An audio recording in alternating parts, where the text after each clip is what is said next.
Incorporated. This is HTRI TV.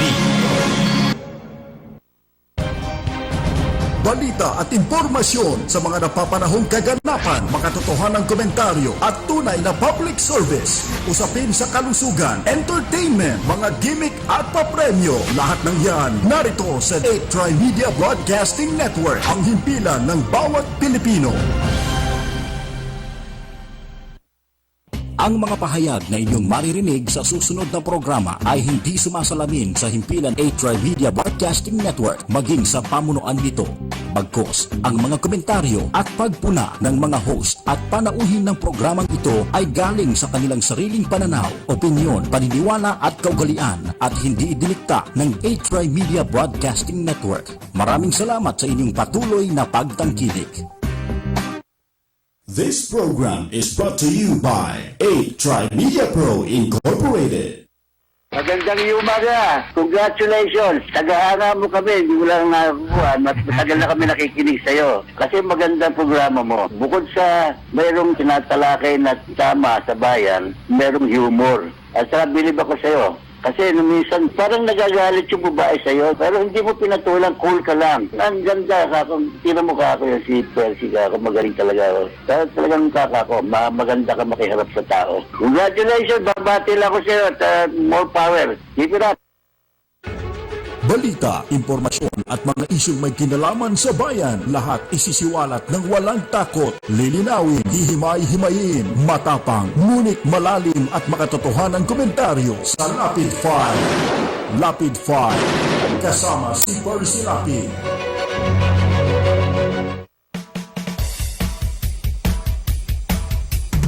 Percy Lapid 5! Percy Lapid 5! Tapang mo'y kakaiba, walang takot sa pagbira. Oh yeah! Oh yeah! Kapag mayroong anomalya, ibubulgar na talaga. Oh yeah! Oh yeah! Mga kurap sa gobyerno, ibibisto ng walang preno, maging ikaw man ay politiko. Artista man o kahit sino, pasasabugin ang baho mo. Sa Lapid 5, walang sinisino. Percy Lapid 5! Makapal man ang iyong mukha, sa Lapid 5 di uubra. Oh yeah! Oh yeah! Kahit pader, ginigiba, basta't mali, binabangga. Oh yeah! Oh yeah! Mga kurap sa gobyerno, ibibisto ng walang preno, maging ikaw man ay politiko. Artista man o kahit sino, pasasabugin ang baho mo. Sa Lapid 5, walang sinisino. Percy Lapid 5! Percy Lapid 5! Percy Lapid 5! Percy Lapid 5! Percy Lapid 5! Percy!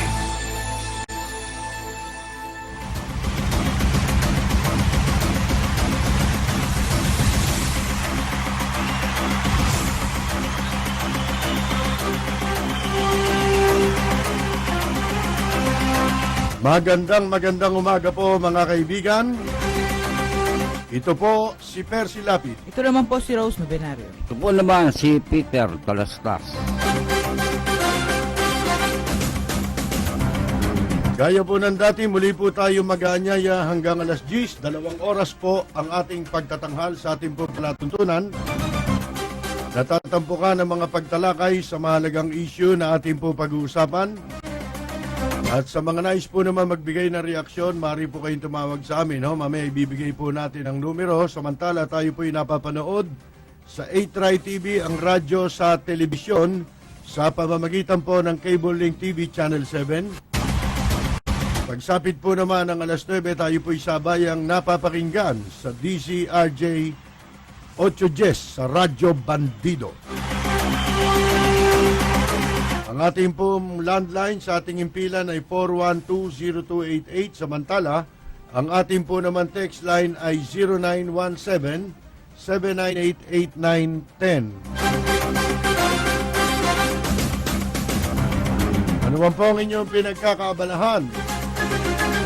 Magsama-sama po tayo hanggang alas 10 sa pagtatanghal ng balita, impormasyon at mga isyong may kinalaman sa bayan. Lahat isisiwalat ng walang takot. Lilinawin, hihimay-himayin, matapang, ngunit malalim at makatotohanang komentaryo sa Lapid Fire. Lapid Fire. Kasama si Percy Lapid.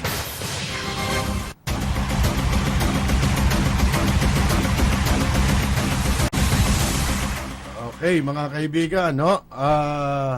Umpisahan natin ang ating mga talakayan dun sa... Andun ka ba? Yung okasyon ng ano? Send off? Hindi, yung mga taga-Sambeda. Wala. Ano yun eh. Hindi open for media coverage. Pero sa Malacanang ginawa, di Oo, ba? ng linggo.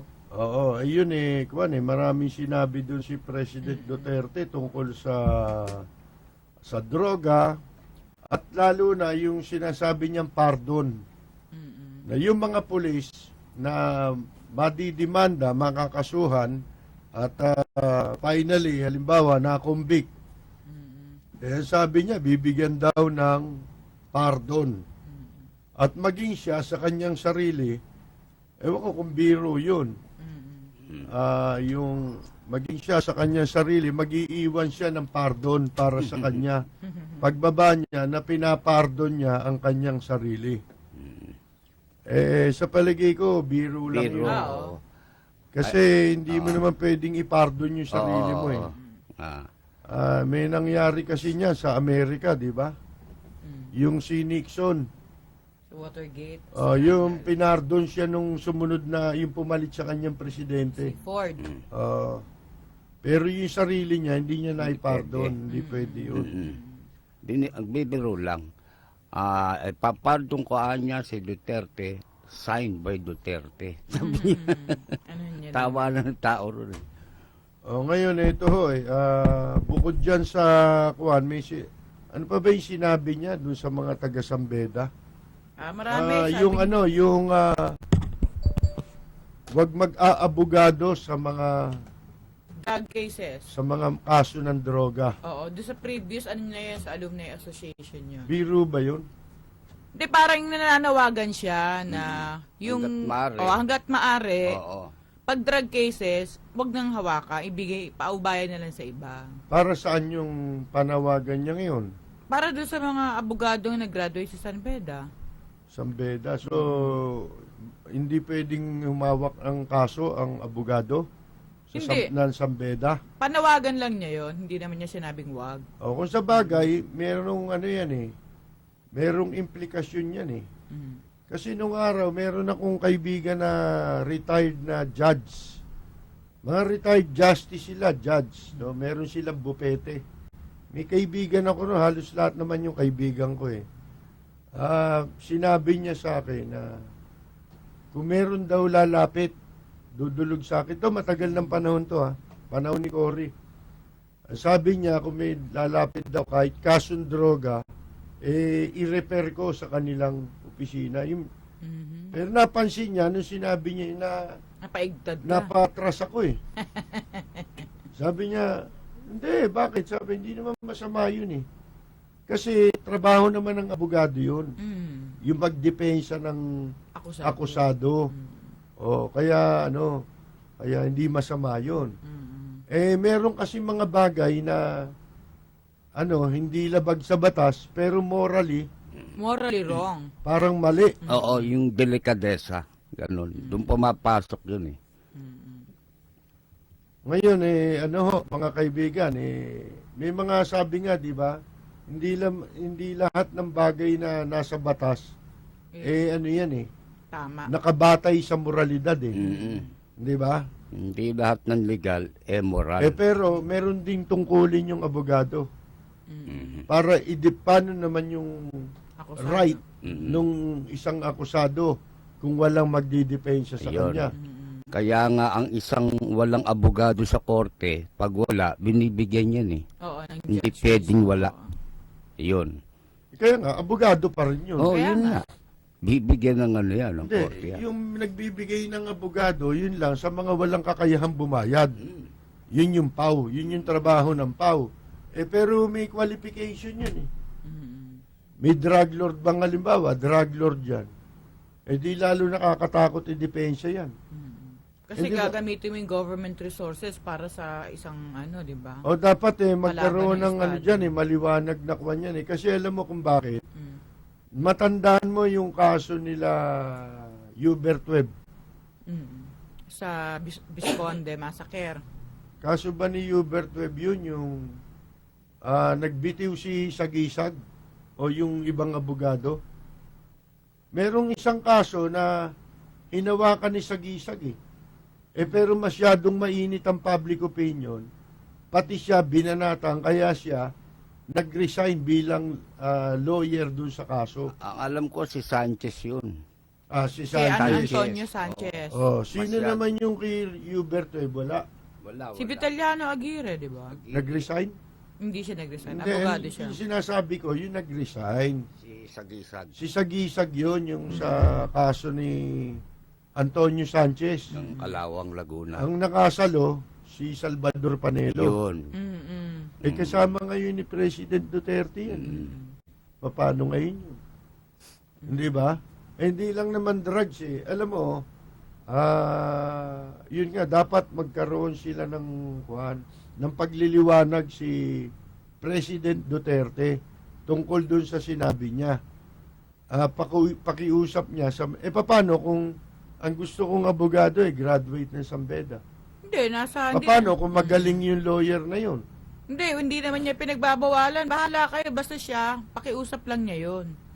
Bahala ka magdesisyon kung tatanggap ka pa rin ng drug cases. Pero pakiusap niya yun bilang kabatch nila, bilang... Hindi, pero Oo. coming from a lawyer. Kasi lawyer si Kwan si Duterte. Parang gusto lang niya kasing iangat yung yung imahe ng San Beda Law School graduate na may morally upright o kaya meron silang advocacy at anti-illegal drugs. Yun siguro yung mensahe niya doon. Ibig mo sabihin, pagka abogado ka, tinanggap mo yun Hindi ka na, wala ka ng moralidad. Hindi, yung inaano niya, yung sa parte nung, kasi di ba may mga San Beda graduate ako, UP graduate ako, yung mga parang competition ng mga eskwelahan yan Oo nga. Masama rin yun. Kasi magiging epekto nun, para bang pag hindi ako taga Sambeda, wala na akong moralidad.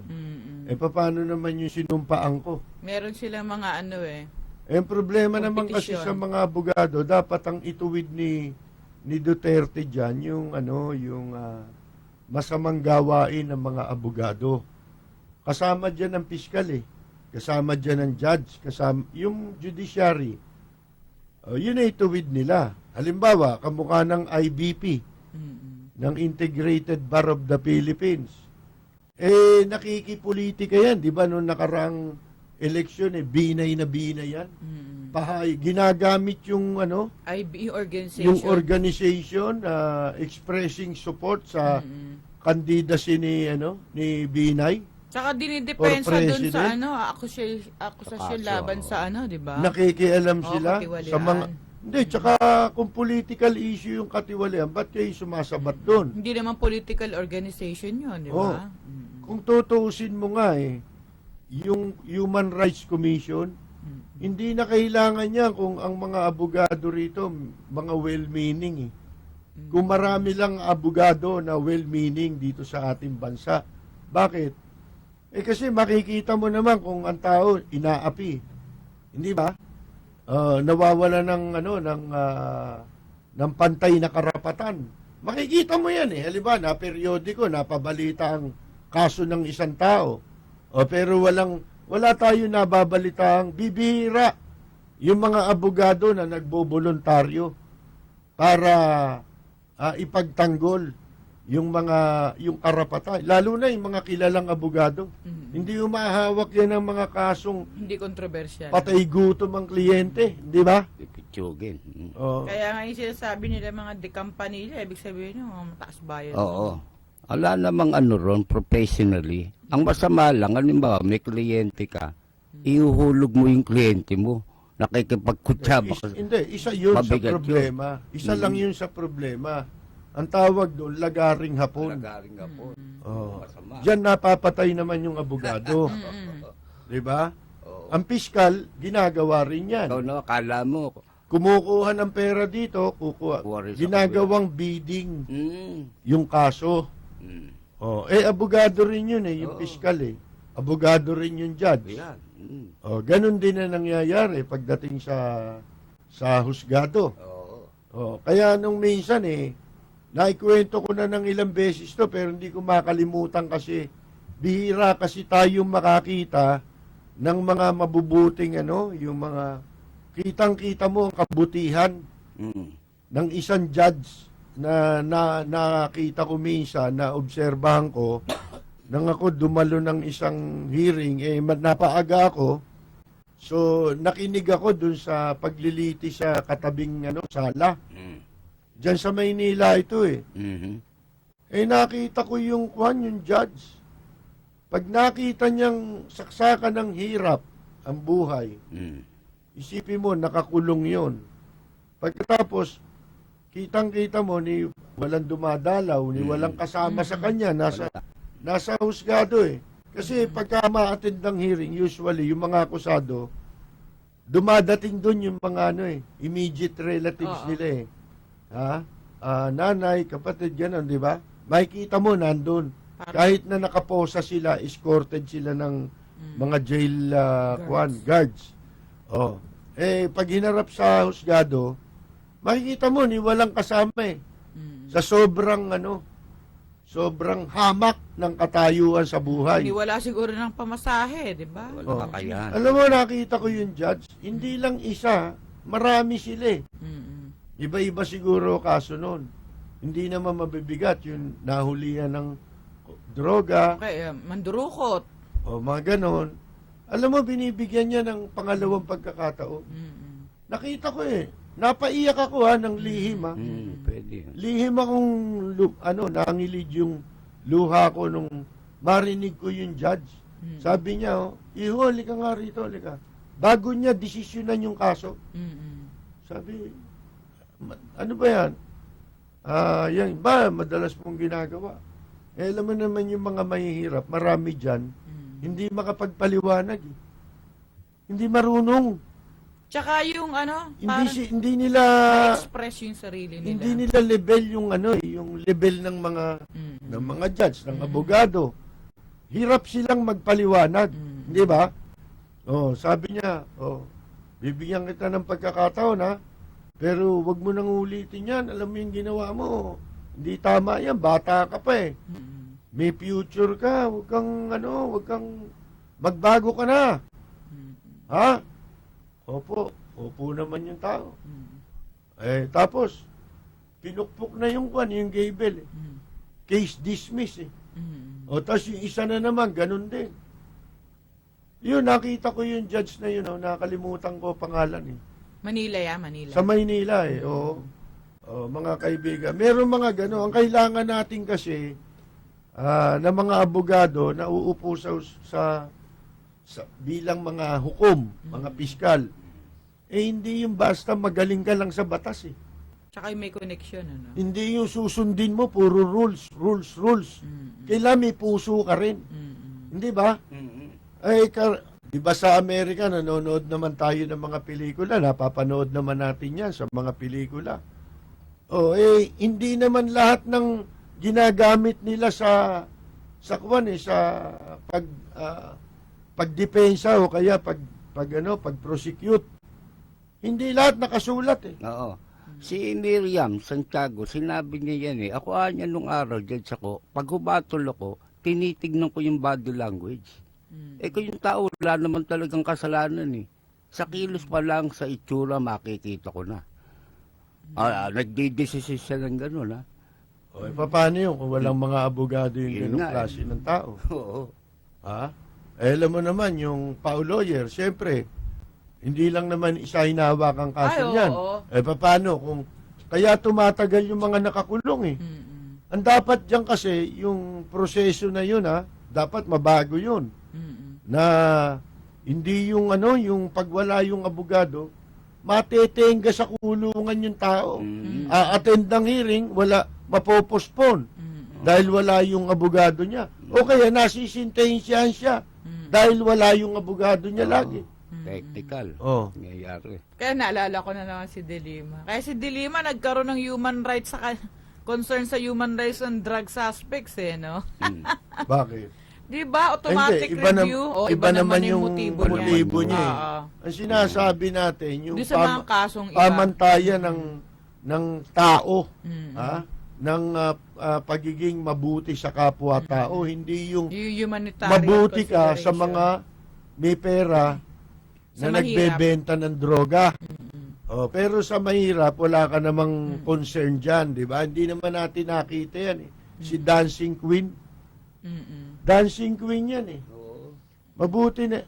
Alam mo, kasi may lumalabas na video, nabanggit mo yan si Dilima. Sambeda rin yan. Oo, San Beda. Hindi siya, Bakit yan? masyado kumikibo. Bakit yan? Sambeda pero walang hiya. Oo.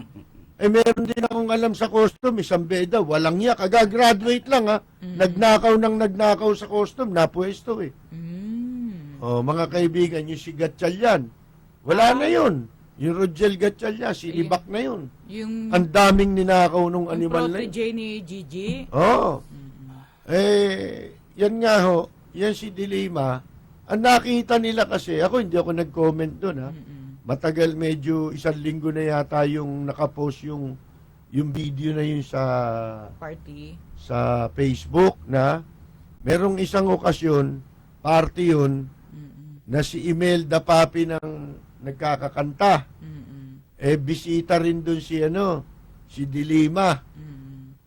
Pagkatapos nagsasayaw si Dilima na parang Birthday baboy niya na yan. kumikending Birthday niya yan. Kembot pa Siya may birthday doon. Ngayon mga kaibigan, napagkamalan doon sa isang sulok doon na tumatawa, yun daw si Kulangko. Kaya yung okasyon na yun, pinalabas, yun nga yung sinasabi ko na mali-mali yung mga nilalabas sa video, yung sa sobrang pagsisipsip natin kay Duterte. Huwag kayong magsipsip, walang mapapala yung sipsip nyo.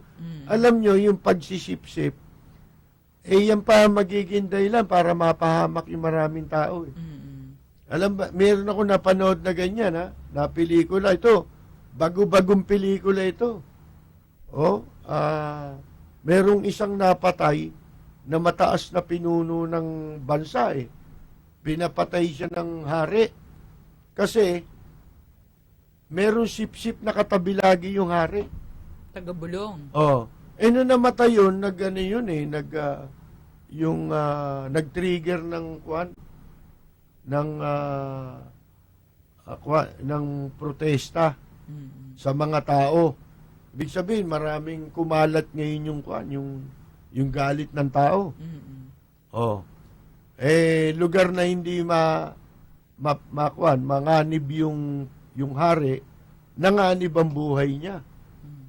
Dahil dito sa hayop na taga-Bulong. Bulong Brigade. Yung sip-sip buto, mga kaibigan, di ba? Na lahat naman nakukuha niya. Alam mo, nung nag-escalate na yung outrage, yung tension. yung public outrage, ito parang medieval medieval era. Okay, fiction ito, pero yung pelikulang yun. Ang tinutukoy ko, yung pinatay dun pinapugutan sa sarili niyang tao, inutusan ng hari. Sa harapan ng marami, dun sinintensyahan di syempre, yun ng public outrage. Ngayon, yun, si Morgan Freeman yun, yung itim na yung pinatay. Ano siya, yung matino siyang tao. Ha? Pero, Inintriga nung ano. intrigador Yung yung, sidekick nung yung animal, hari, yung SSB. Di ba? Ngayon, nung dumating na yung oras na wala na, kalat na yung galit ng tao laban sa mga namumuno, sinipa niya yun. Tinanggalan niya ng kapangyarihan. Sabi niya, lahat inabuso mo yung kapangyarihan mo. Natauhan yung hari. Natauhan yung hari. So, yan po ang dapat na iwasan natin na mangyari kay Duterte. Kasi pag marami sip-sip, alam mo, ang hirap ngayon Pagka naipilit pa yun, mas marami pang supporter yun Halimbawa, may nag-post sa Facebook ng katarantaduhan ganon. Sinabi mo si Kulangko, hindi ko mo ayaw natin kay Dilima, kukonsintihin naman natin yung mali.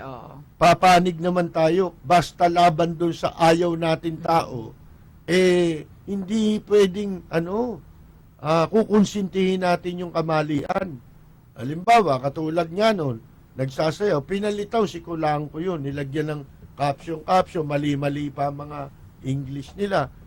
Tapos, siyempre, ito naman mga Duterte, marami dito, pag may sumigaw, sigaw din sila Lalo na yung mga... Saka pagka hindi napabor sa gusto nila, na kailangan galit ka rin kay Dilima, hindi napabor doon, rarat-rating ka Bubugbugin ka rin sa sa Facebook kung ano-ano masasama ang sinasabi, malayo na sa issue. So, sa madalit sabi, hindi si Kulangko pala yun. Si Alfred Vargas pala yun, yung congressman. Side view Tapos malabo pa yung kuha, no? Tsaka mapalabas lang na merong ginagawa si Dilima. Yung link ni Dilima doon sa Kulangko, gusto Basta nila. maipilit lang. Hindi po tama yun, mga kaibigan. Sasamali po na natin pagka ganyan, maraming ganyan tao ngayon. Yung parang mga nakawala sa kural pag nasa Facebook. Para din yung nakaraan, di ba, kay Lenny? Oh, Pinalabas tama. nila na may naunang asawa. Oo, hindi At naman pinapatay daw ni Marcos. Oo, sus Mariosep. Isipin ninyo yun. Buti si Robredo hindi kumikibo, sa ganon. Alam mo, delikado yan, yung mga hindi naman kilala mga news sites na mga bagong, di ba kung ano-ano nakalagay? Oo. May, Umiimbento Oo. Nilalagyan ng twist yung Oo. Binabaluktot Yan yung ang- balita Ang dami naman nagsishare kahit Nung alam nilang araw, mali, Sinasabi ng Hindi. cruel, Yung iba nagsishare, di naiintindihan. nung araw sinasabi ng cruel media, television. Ngayon, pinaka-cruel ang Social media social na. media. Very cruel. Ngayon, dyan dapat maraming mag-ingat. Lalo na yung mga magulang, pagsabihan nyo yung mga anak nyo. Huwag yung ganyan ng ganyan kasi balang araw, hindi lang natin napapansin yan. Yung parang parang krimen din yan Na pag sa umpisa, pinababayaan nating mangyari. Nakakalusot sila. Pinababayaan natin mangyari yan. Pinapayagan natin yung magnakaw. Hindi tayo kumikibo. Namimili tayo kung sino paborito nating magnanakaw. Ganyan ngayon Kita mo ngayon, ang uso ngayon, parami yan ang maniniwala. Yan ang labanan ngayon mga kaibigan Para bumabalik tayo sa pagiging uto-uto. Mga uto-utong lipunan, mga kaibigan. Di ba? Pagka katulad si Erap, pinayaga, walang kumikibo. Ano nangyari ngayon? Magnakaw ng magnakaw. Kailan mo papalitan yan pag marami nang nanakaw? Pag wala nang matitira. Hindi ba? Ganun yan yung krimen, yung mga sa umpisa, maliliit ng krimen. Pag tumagal, dadami yan. Pag marami yan, malaki na yan. Yung krimen na yan. Ganyan na nangyari sa droga. Pinayagan ng mga dinedma ng mga otoridad, binaliwala, kinonsinti pa. Pinotektahan pa, pinagkakitaan, ginawang Pinagkakitaan hanap pa. buhay. Nung nakita nilang magandang racket ito. Lucrative business daw. Kasi kontrolado natin kontrolado natin ang nagbebenta, ang gumagawa. Kontrolado natin pati yung bumibili. Kasi pag nahuli na natin yun, hawak na natin sa itlog yun eh. Lahat ng gusto natin, makukuha na natin eh. Gusto mo pati asawa nung kukunin natin. Ba, ginagawa yan. Hindi ba may nahuli ngayon eh sa Pasay? 2 pulis Pasay na ewan ko paano yun. Ginahasa yung asawa. Drug suspect? Asawa ng drug suspect? Parang ganun eh. Nasa social media eh. Ngayon, mga kaibigan, kakasuhan daw. Ipadidismiss. Bay, ano ba yun? Katumbas na ba yun yung ginawa nilang kahayupan? Dismissal lang. No? Abay, dapat ipaghahasa mo rin yung asawa nila sa harap nila. Di ba? Bago sila parusahan.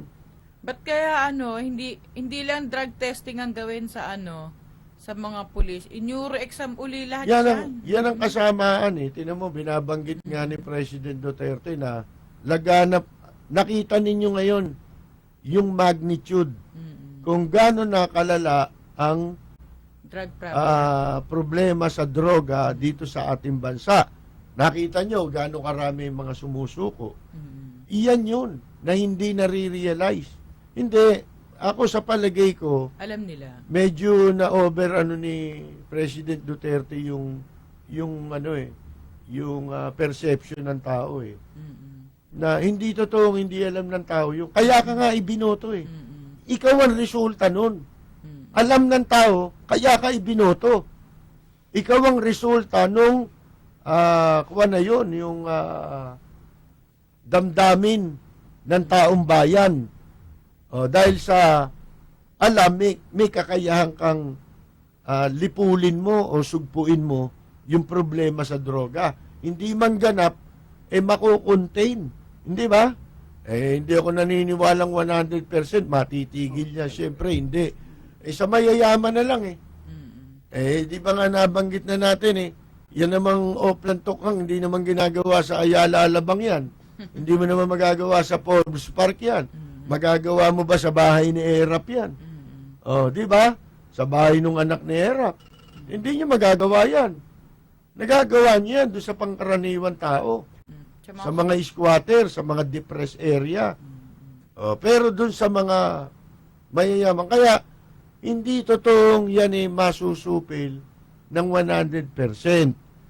Pero, malaking magagawa ni Duterte para mabawasan. Lumiit man lang yung bilang na yan. Kasi, ang masakit po, kung sino pa yung mga mahihirap, nadadamay dyan Ang totoo niya, salot yan Hindi ba parang salot yan na wala na nga malamon itong pamilya nito. Hirap na nga. Ma-addict pa. Pagkatapos magkakaroon pa sila ng problemang magkaroon ng addict sa loob ng bahay nila. Yun lang, parusa ng walang kapantay mga kaibigan Perwisyo, no? Baka akala ninyo perwisyo niyan. Walang pahinga yan yung mga kasama niyan sa bahay, walang katahimikan. Walang kapayapaan. Hindi normal lang buhay. Wala na. Inaantay mo na lang, mabaliw. Mauna sa kanyang mabaliw yung mga kasama niya sa bahay. Dahil sa inihahasik na konsumisyon yan sa loob ng bahay at kamalasan na dinadala ng isang adik sa bahay. Ngayon, ang adik hindi naman dapat pinapatay yan Ang dapat naman kasi sa tao, sino ba tayo? Pare-pareho lang naman tayong tao. Pagka ikaw nakagawa ka nga ng malaking pagkakamali, lumalapit ka sa itaas. O yung itaas naman, kahit ilang beses ka nagkamali nga binibigyan ka ng pagkakataon. O ano katunayan? Yung mga masasamang tao, yun ang matagal ang buhay Di ba? Sila mga matatagal na bubuhay sa mundo, yung mga masasamang tao. Paano? Puro pagkakataon ang binibigay sa kanila. Ngayon, itong mga drug addict, hindi ba yan pinare-rehab yan? Kaya nga pinasusurrender. Ang lakas ng loob nating rehab. Wala naman tayong pagdadalan sa kanila. Wala naman tayong sapat na Facilities. facilities. Ang katunayan, yung drug rehabilitation, isang lucrative na negosyo yan ngayon dito sa Pilipinas. Baka akala ninyo. Nung araw, maririnig mo yung basement. Sa mga ospital. Yun yung sa Makati Medical. Di ba? Ospital. Pagkatapos, nakita nila yung potential nito, marami nagtayo ng rehabilitation. Mga kaibigan. Pero para ka makapagparehab, para makapag-rehab ka, magkano gagastusin mo? Baka akala ninyo, biro po yan. Hindi yung barya. Meron ako nababalta, 50 mil, 80 mil, isang buwan. Saka naman kukuha, halimbawa, ordinary ano ka lang. Hindi pa yata kasama yung mga supply para doon. Ano yung board and lodging lang? Pati, yung ano lang nila, yung meron silang program doon. Mag-exercise, matutulog ng para kang sundalo. Mga kaibigan. Yung meron tayong libre, dati nawala yung sa Tagaytay. Ang laki-laking facilities Di ba noon. sa Bikutan din meron dati? Hindi, ito nga Yung sa Tagaytay, MBI yun, yung sinag. Wala na yun ngayon. Tinanggal na yun. Ewan ko kung bakit. Kasi ang pwede lang i-accommodate nung araw, kaibigan ko yung director doon yung dating director doon, si Director Gonzales. Yung palibasa, napakabait na tao noon. Mahal na mahal siya nung mga Yung mga inmates doon, yung mga pasyente. Ang tawag diyan pasyente. Kasi sakit. Hindi yun. naman bilanggo yan Yung addiction kasi is sakit Kaya nga, yung kaya nga tawag diyan rehabilitation. Hindi naman penology yan Hindi naman penal yan parusa. Yung penology, parusa yun. Para sa mga nagkasala. Doon nilalagay. Hindi ba? Pero ito, ang kasalanan nito sa sarili niya. Hindi ba? At saka para hindi siya maging panganib din sa lipunan. O kaya siya manganib. Dahil sa kanyang sa kanyang kalagayan. Ngayon, meron tayo yung Bikutan. Hanggang ngayon meron yun. Pero yung Bikutan, walang iniwan sa kulungan na katulad ng penology. Hindi ka mukha ng talagang rehabilitation center. Yung sinasabi ko sa inyo sa Tagaytay, napakalaki nun, ilang building ho yun. Kaya lang, may kalumaan na yung building, pintura lang naman yun Ewan ko kung giniba na yung mga building na yun Kasi matagal na rin, ilang taon nang natigil yung yung rehabilitation center na yun Hanggang 100 tao lang dati, sa pagkakalam ko, ang pwedeng i-accommodate doon. Tsaka baka akala ninyo, ang pagpaparehab hindi basta-basta yan. Halimbawa, minor de edad yung ipaparehab mo. Yan, pwede yan. Yung magulang ang magpaparehab. Madaling proseso yan. Pero, kung yan nasa wastong gulang na.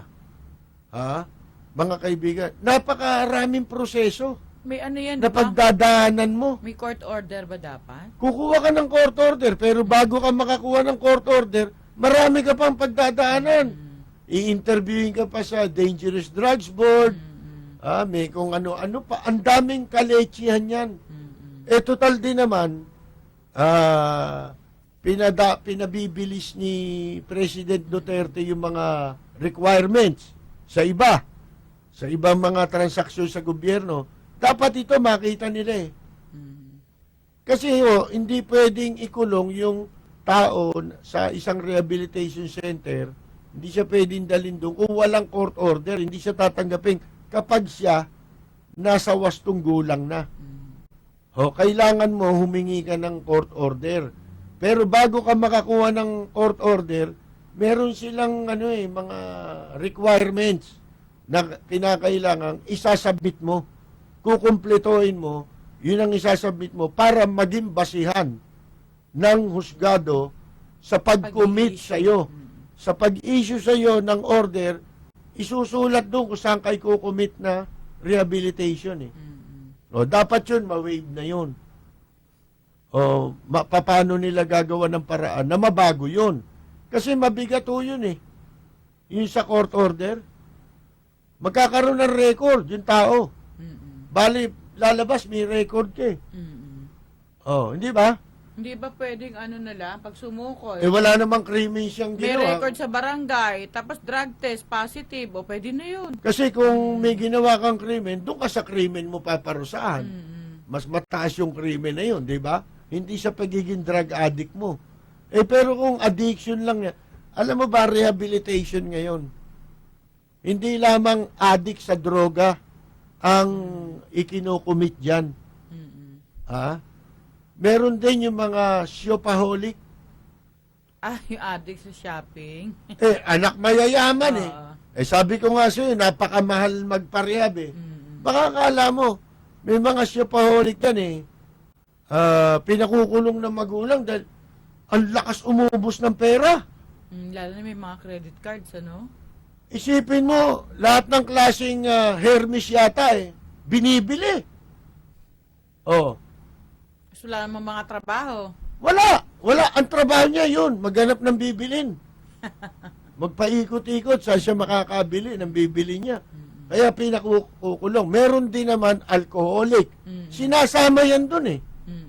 Oh, dapat siguro, panahon na para magkaroon tayo ng tunay. Hindi yung kamukha sa bikutan. Eh, yung tao dun eh, hindi naman nare-rehab. Eh, lalong lumalala. Alam mo bakit? Ginagalis pa eh. Dahil ano, unsanitary yung lugar. Eh, di ba meron tayo isang kasama sa hanap buhay? Nakulong. Oh, hanggang ngayon yata, ewan ko. Abe, nagkasakit ng TB. Eh, di magkakalat din siya ron. Oh, nilipat ngayon siya sa malayong rehabilitation center. Wala eh. Parang ang kulungan dito, ganun din sa rehabilitation, hindi maayos, lalo na kung walang bayad. At saka dun sa walang bayad, hindi ka nga basta-basta pwede magdala ng pasyente dahil meron limit eh, na kailangan i-accommodate lang nila eh. Limitado. Dapat yung manageable eh. Oh. Eh, dahil sa problemang ito, siguro, kung talagang puspusa naman yung ginagawang kampanya na yan, siguro naman eh, hindi gaanong magiging matagal. Halimbawa, kung matapos ito sa loob ng 1 taon, 6 na buwan hanggang 1 taon, nasugpo yung maraming mga drug addicts ang pwede mong i-confine. Pero itatayo yung regional rehab daw eh, centers. Magpatayo kayo ng rehab, yung tunay, hindi yung puro malapit sa karsada. Hindi yun eh. Ang kailangan yan eh, yung parang naliligiran din ng mga puno, di ba? Yung medyo malamig ang lugar. Oh, yung totohanan na, wag na yung kunya-kunyarian lang, yung pagka hindi naman tayo makakaasa ng pagbabago rin, di ba? O, tsaka yung rehabilitation, hindi rin basta yan. Akala mo, pag dinala mo dyan, eh tama na yun. May programang dapat sinusunod. Dapat kasi bago ginawa yung mga Oplan Tokhang na yan, meron na silang nilatag na comprehensive program para lutasin yung illegal drugs problem. Hindi lang si simpleng arestuhin, patayin, di ba? Yung lahat na yan, kasama na yung rehabilitation, pagbabalik sa mainstream, Gumawa sila pagbibigay ng ng livelihood after. programang oo. yung productive habang sila ay nando doon sa facility. Di ba step by step kasi yan eh, comprehensive Pagtanimin mo, dapat. Oo. yan pinakamagandang yan, pagtripan nila eh. Kasi kailangan niya may May ginagawa. may bagong pagtitripan sila, mga kaibigan. Ha? Eh, pagka wala silang pinagkakaabalahan, kung pasusunurin mo lang sa programa mong gano'n, wala rin eh. Tapos habang nasa rehab, halimbawa, mag-aral doon ng mga TESDA courses, no? Yung mga vocational. Kailangan busy. Oo. Para paglabas nila, di skilled na sila. Na ang dating normal. Normal na busy. Hindi yung pinipilit mo lang sa isang bagay, pupuwersahin mo. Oh, di ba? dapat talaga totohanan yung programa. Siguro, baka 2 taon si Duterte sa gobyerno kung meron tayo talagang facilities. Maraming gagaling eh. Maraming bubuti buhay, makakabalik sa normal eh. Di ba? Hindi, kasi nga, hindi naman mga bilanggo yan, hindi naman dadalhin niya sa facility para parusahan mo, para ireforma mo. Hindi ba? Ngayon Salba. sagipin mo. Ngayon kung ang pakiramdam nila bilanggo sila, wala ho eh. Ano yun yung, ako tingin ko kasi sa gano'n, parang buhay batugan lang no? Ganun Yung lang. kain tulog lang. Papabayan O lang ikaw sila. confine ka lang, kain tulog ka lang. Buti kung kinakain, masustansya. Hindi naman din. Hindi ba? Kung wala rin dadalaw sila, hindi rin makakakain. Kain na ng mga yun. maayos, oo. Di Yung ba sa Maynila, yung Reception and Action Center, hindi ba parang rehab din yun? Supposedly, ganon. Hindi, merong isang yata doon, malapit doon eh. Isang compound yata yan. Meron ding para sa rehabilitation, pero hindi nag-function eh. Oo. Hindi natin malaman kung bakit. Kailangan totohanan. Nabuksan ba uli yun? Magmula nung iskandalo dun sa Batang Butot Bala? Andun pa rin, kaya lang Bukas pa rin. pag napasok ka ron, lalala ka. Oo, kasi nakita ko yung mga bata doon hindi Hindi, kasi nasa syudad eh. Oo. Ayan nandiyan ang Marikina. Yung Boys Town, napakalaki Laki ng nun, lupa laki na nun. yun. Marami pang bakante ron, Ang gagawin mo lang, magtatayo ka ron. Hindi mo namang kailangan galawin yung environment doon kasi may mga puno dyan eh. Huwag mong sasaktan yung mga puno. Di ba? Pwedeng yan, pwedeng magsilbing rehab. Hindi lang para sa taga Maynila. Sa Metro Manila eh. NCR. Pwede oo. mag-host yan eh. Hindi ba? Tapos magbabayad na lang yung mga city na gustong magpakuan dyan, di ba? Rehab ng mga constituents nila. Oo. At yung mga, alam mo naman, yung mga adik-adik na yan, may init pa ulo niyan pagka yung bagong tigil sa kuwan yan, di ba? May withdrawal. Bagong awat. Pag bagong inaawat mo yan, siyempre may intang ulo niya. Bugnutin. Kaya kailangan yan, medyo hiwa-hiwala yan eh, ng konti eh. Merong program talaga na pagka bago ka, dito ka. After yung yung medyo palagay na loob mo, Mga itatransfer ka sa isang environment na di ba? Doon din sa compound, within the compound. Para ka lang nag-aaral. First year, second year, Yan, third year, di ba? Tsaka sandali lang yan eh. Ang pinaka-importante dyan, paano mo mamomotivate ang isang addict na magkaroon siya ng willpower. Kasi kahit anong gamot ang gawin natin dyan, kahit anong tulong ang ibigay mo dyan, magsasawa ka sa katutulong, Babalik at babalik. babalik din yan kung yung tao hindi niya masusumpungan yung tinatawag na willpower na walang makakagamot sa iyo kundi ikaw rin. Yun ang dapat na alam nila eh. Kasi yung iba, lalo yung mga adik, ayaw niya yung dadali mo sa rehab. Pakukulong niyo ka, pagbabantaan kayo niyan. Papatayin ko kayo. Ha? Oo, Ganyan yan, di ba? Totoo, hindi. Naku, nasanay na ako dyan eh. Mga kaibigan. Pagbabantaan kayo niyan. Paglabas ko rito, papatayin ko kayo. Kaya nga yung dalawang bagay yun eh.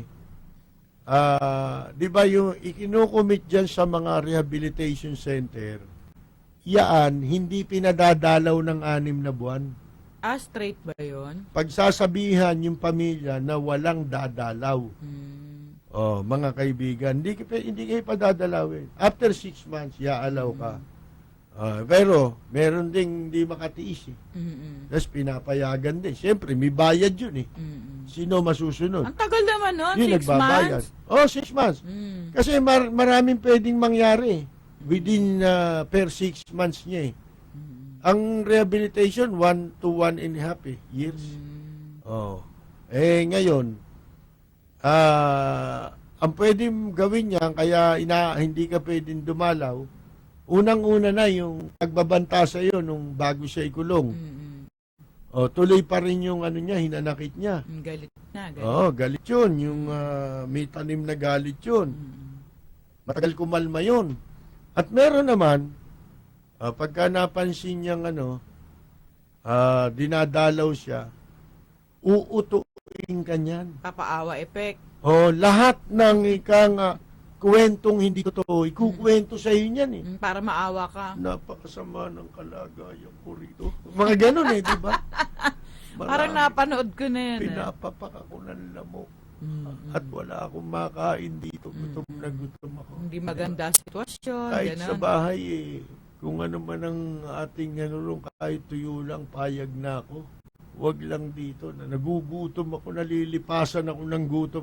Lahat ng kwentong hindi totoo. Maaaring may konting totoo, pero hindi ka naman nandun para patayin eh. Hindi ba? Matitiis ka ba lang mapatay doon? Pag namatay ka rin, sagutin ka nung Hindi ba? Hindi naiisip ng magulang yun. Siyempre, ang magulang, mahuhulog ang kalooban yan, di ba? Laglag yan. Pagka narinig na yung anak niya, ganon. Nakita mo pumapatakan luha niya. Ang galing pa naman sa drama niyang mga yan. Ako, nagkakamali lang sila nung kumukuha ng artista. Pag kukuha kayo artista, kunin nyo yung mga adik. Ang gagaling umarte. Ang galing pa mag-dialogue. Ang Ang galing. galing Diba? sinungaling eh. Number 1 sinungaling yan, yung Kung mga mag-trip adik. yan, parang totoo. Alam mo, Oo. kung pwede lang, yung adik, gagawin kong abogado pag may kaso kayo. Panalo ka doon. Wala kang panalo dyan eh. Sila lagi panalo pagka nagtalo kayo. Pag nagkausap kayo ng adik, panalo sila palagi. Sasakit ang ulo mo, no? Wala kang pupuntahan dyan. Maubusan ka ng libro. Hindi ba? Kaya yan ang pinakamagagaling na abogado eh. Kung adik din yung judge. Sipin mo. Trip lang, no? Ganyan yan mga kaibigan. Sus Marios. Tinanong yung polis na umuli, addict din yun. Akalain mo nung araw, wala pa yung iba eh. Bago pa ako nun sa media. Panahon ni Marcos eh. Narcom pa yata yan eh. Ha? Ngayon may pinakumit ako dun sa, sa Narcom, dun sa Krame. Abay, nung pinatrabaho ko na, sabi ko, kukunin, nakipag-cooperate naman yung mga agent sa akin. Mga pulis eh. Nung nadala na ron, nagkwentuhan na kami sa labas na ikulong na kakulong parang bilanggo lang eh. Sabi nila sa amin, boss, huwag kang magagalit ha. Bakit? Kasi akala namin ikaw ang adik eh. Dahil nung mga panahon yung payat ako tsaka mahaba ang buhok. Siyempre, nag-uumpisa pa lang ako noon, tsaka talagang linya ko, entertainment eh. Nando doon tayo eh. Bawal yung magmukha kang tamulmul nung araw eh. Diba? Ano ba yung tamulmul? Hindi ka makakakanta, mahiya ka eh, di ba? Kung gupit army ka, o kaya kalbo ka, kakanta ka ron. Di ba? Maigsi buhok mo. Hindi uso yun eh. Mas magandang tignan sa stage yung medyo ang buhok mo mahaba. Long di ba? hair. Long hair. Pero hindi kasing haba nung kay Freddy na parang bruha. Parang bruha naman yan. Parang map naman yun eh. Tsaka, alam mo yung mamaya. Pagbalik. Manda ka. Pero bago tayo magpatuloy mga kaibigan, sa ating pong pagbabalik, marami pa ho tayong pag-uusapan. Huwag kayong alis. At sa ating pong pagbabalik, sabay na po tayong mapapakinggan sa DZRJ Radyo Bandido.